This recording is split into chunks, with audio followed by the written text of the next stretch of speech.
O que há de verdade na história de que o Palmeiras já montou um planejamento para ter Cavani como reforço em 2022? No vídeo de hoje do canal do Nicola, respondo a essa pergunta, falo também sobre Ederson, volante que pertence ao Corinthians, vive grande fase com a camisa do Fortaleza, onde é que ele vai jogar na próxima temporada? Informações sobre Kaká, que está de volta ao São Paulo, precisamos falar sobre o Cruzeiro, muito ameaçado de cair para a Série C do Campeonato Brasileiro. Para completar, falo sobre o Campeonato Paulista com mais um direito de transmissão vendido. Novidades importantes também sobre o Grêmio, sobre o Campeonato Brasileiro, Atlético Mineiro e muito mais.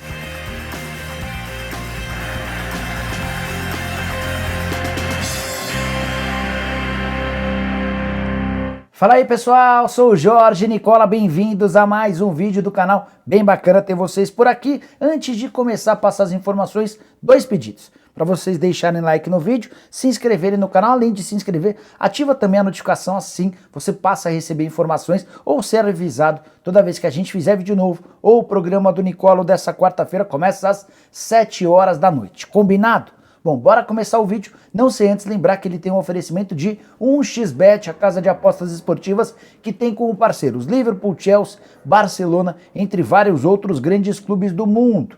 E o jogo que eu queria destacar no 1xBet nessa quarta-feira é o confronto decisivo entre Atlético Mineiro e Grêmio. O Atlético com uma chance de ficar muito perto do título e o Grêmio afundado na zona do rebaixamento. A vitória do Galo paga R$ 1,47 para cada real apostado. Já o empate paga R$ 4,32. Se o Grêmio vencer, o valor é de R$ 7,50. Outra aposta interessante, se você imaginar que Atlético Mineiro e Grêmio possam marcar gols na partida, sugiro que você vá nessa ambas equipes marcam, pagando R$ 2,25. Valor bastante interessante para cada real apostado. Vale lembrar que na 1xBet, usando o cupom Nicola, você tem 100% de bônus no valor do primeiro depósito e o apostador iniciante na 1xBet que perder suas apostas tem até $10 devolvidos pela casa. Agora sim, bora começar o vídeo com um giro de notícias, iniciando com o Grêmio, que garante já ter identificado 22 dos torcedores que invadiram o gramado depois da derrota para o Palmeiras no último domingo. Os nomes desses vândalos foram passados ao departamento jurídico do Grêmio e também às autoridades. O Grêmio tem tentado fazer todos os esforços para evitar uma punição mais pesada. Vale a lembrança de que o STJD já pediu que o Grêmio não tenha mais torcida nem em casa, nem como visitante, até que se exista um julgamento sobre a situação.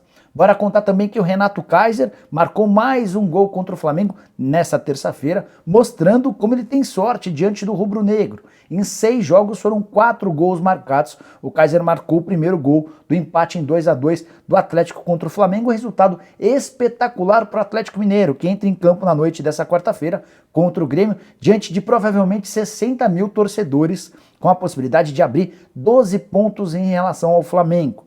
Até a tarde dessa terça-feira eram 45 ingressos vendidos e a expectativa dos dirigentes do Galo é pela presença do Mineirão lotado. Vale a lembrança de que 100% da capacidade já está disponível, venda de ingressos para todo o estádio do Mineirão. Antes de fechar o giro de notícias, queria falar sobre Gustavo Morínigo, que é o técnico paraguaio do Curitiba. Ele deu uma entrevista bem legal à Folha de São Paulo, dizendo que nem abriu possibilidade de deixar o Curitiba diante de propostas. Tudo por causa do presidente Renato Folador, presidente do Curitiba, que morreu em 3 de julho. O Renato havia tido papel importante nas primeiras semanas do Morínigo da frente do Curitiba. O time não conseguiu ir bem na reta final do Campeonato Brasileiro, acabou rebaixado. No Campeonato Paranaense a coisa também não foi bem, mas o então presidente do Coxa decidiu bancar o técnico paraguaio, que deu a volta por cima e tem grandes chances de subir o Curitiba e ainda ser campeão da Série B. Para arrematar, bora contar que o Barcelona deve anunciar nos próximos dias Xavi como seu novo técnico, informação divulgada pelo Fabrício Romano, jornalista italiano, talvez o maior especialista em mercado. Ele garante que as conversas entre Barcelona e Xavi já estão fechadas, falta só o mais difícil, um acordo para a rescisão do contrato com Al Saad. Bora falar agora sobre o Campeonato Paulista de 2022, que já tem praticamente todas as suas plataformas vendidas. Jogos em TV aberta serão exibidos pela Record. Jogos no streaming serão exibidos pelo YouTube. Parceria fechada, a primeira parceria fechada para a temporada de 2022. O YouTube vai ter a possibilidade de transmitir um jogo de graça por rodada. E nos últimos dias, a Federação Paulista também fechou com a HBO Max. A HBO Max vai ser a responsável pela transmissão em streaming e em TV fechada. Havia uma concorrência da HBO Max, que também representa a TNT Sports, com os canais Disney. A ideia da Disney era transmitir o Campeonato Paulista em TV fechada pela ESPN Brasil e no Star Plus para concorrer com a HBO Max. No final das contas, prevaleceu a proposta maior da HBO Max e a Federação Paulista já anunciou o acordo. Além da transmissão do Campeonato Paulista, essa parceria com a HBO Max vai garantir a exibição dos campeonatos Paulista Feminino, Sub-20 e Série A2. Bora falar agora sobre Kaká, que está de volta ao São Paulo, mas calma, não vai ser jogador, não vai ser treinador, não vai nem ser um funcionário fixo do São Paulo. O Kaká pediu ao Rogério Ceni, com quem ele tem uma amizade super antiga, que ele possa fazer uma espécie de estágio. É que o Kaká, depois de 4 cursos de gestão esportiva, decidiu fazer um curso para treinador. E havia necessidade de um estágio. Ele procurou o Rogério Ceni e o papo rolou da seguinte maneira, de acordo com o próprio Kaká. Abre aspas. A vivência com o Rogério é maravilhosa. Sempre tivemos uma relação muito boa. Já jogando e depois com ele nessa fase de treinador. Agora estou fazendo o curso de treinador da CBF, licença A. E preciso de 50 horas acompanhando um time profissional. Conversei com o Rogério, gostaria de aprender com ele e casou de ter essa possibilidade no São Paulo. Com certeza é um dos melhores treinadores que temos no Brasil, para mim é um privilégio.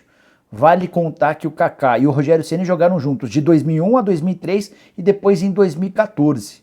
O Rogério Ceni também contou que depois de se aposentar teve a oportunidade de fazer um estágio no Real Madrid, também com a ajuda do Kaká, então é uma mão lavando a outra. Kaká não vai ser remunerado, não vai ter um salário no São Paulo e vai ter esse período de estágio para também tentar aprender um pouco mais sobre treinador. Eu imagino, pelo que eu entendi, conversando com pessoas próximas ao Kaká, que ele nem pensa em ser técnico, mas a ideia dele é conhecer todos os setores e todas as possibilidades para depois se definir. Imagino que o Kaká vai ser, num futuro não muito distante, um executivo de futebol. Bora falar agora sobre o futuro do volante Ederson, que pertence ao Corinthians e é um dos melhores atletas do Campeonato Brasileiro com a camisa do Fortaleza. O Jornal Diário do Nordeste trouxe a informação de que o Fortaleza já iniciou tratativas com o Corinthians para tentar comprar o jogador em definitivo para 2022.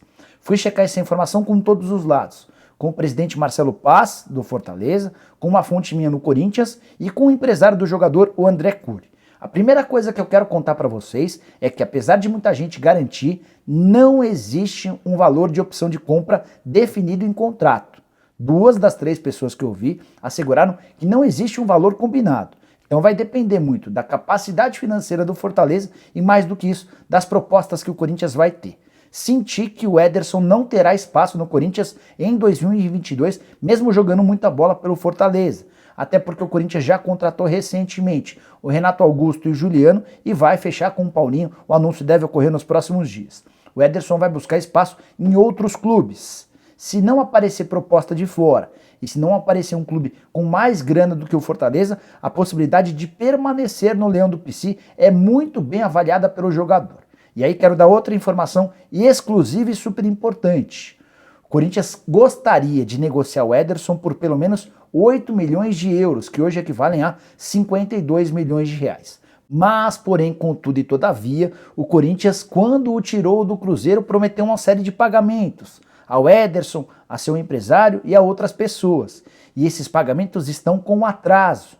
Então a alegação de pessoas próximas ao Ederson é de que o Corinthians não está com essa bola toda para decidir a respeito do futuro do atleta, especialmente porque tem contas abertas, contas pendentes. Jogador de 22 anos de idade, na atual temporada 52 jogos, 3 gols e 3 assistências. Na passagem pelo Corinthians foram só 25 jogos e 3 gols marcados. Caberia em vários clubes do futebol brasileiro. Concorda ou discorda? Use o espaço para comentários para deixar a sua opinião. Quero falar agora sobre o Cruzeiro, que se meteu numa grande enrascada depois dos jogos dessa terça-feira. É que todos os adversários diretos do Cruzeiro na luta contra o rebaixamento se deram bem. O Brusque, por exemplo, venceu o Náutico 4-3. O Londrina foi a Belém e venceu o Remo por 1-0.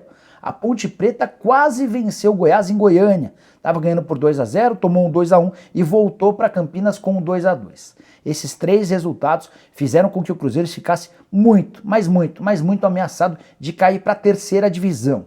Nesse momento o Cruzeiro é o 14º colocado com 40 pontos. A diferença dele para o Z4 é de apenas 2 pontos. Essa é a vantagem do Cruzeiro em relação ao Londrina, que é o 17º colocado.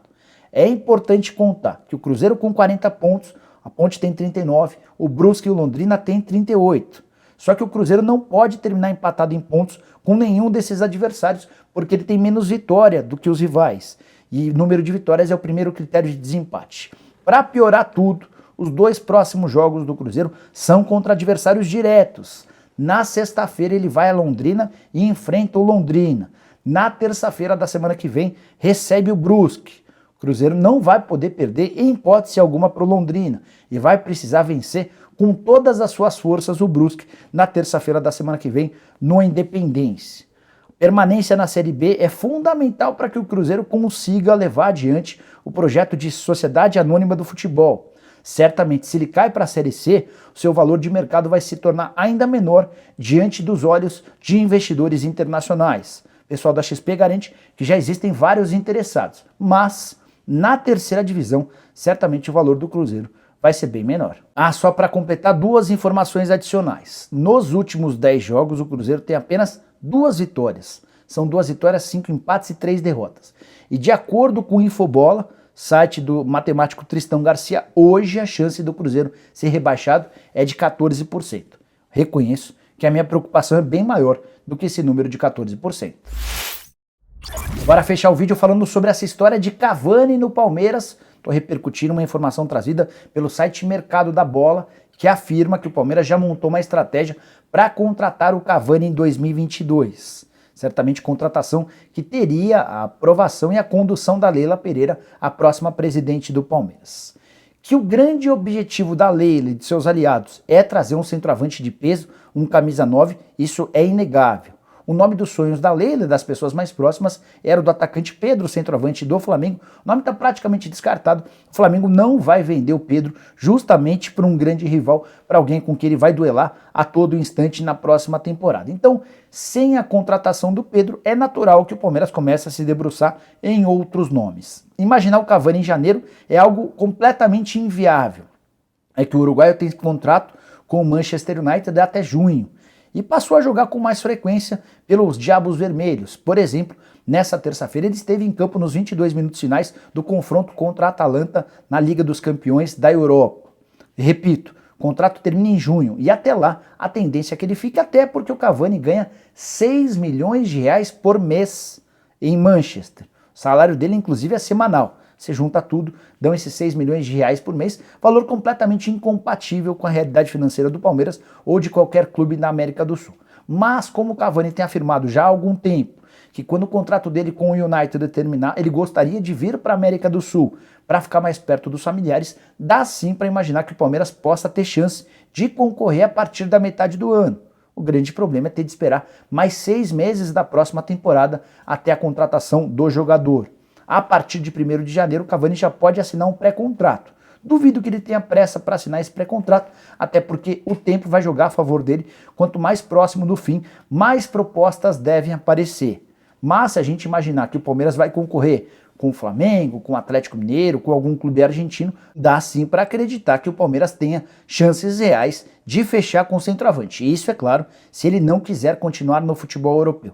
Vale a lembrança de que em 2020 o Cavani esteve bem perto de bater o martelo com o Grêmio, mas na última hora prevaleceu a vontade de continuar ganhando cifras estratosféricas no futebol europeu.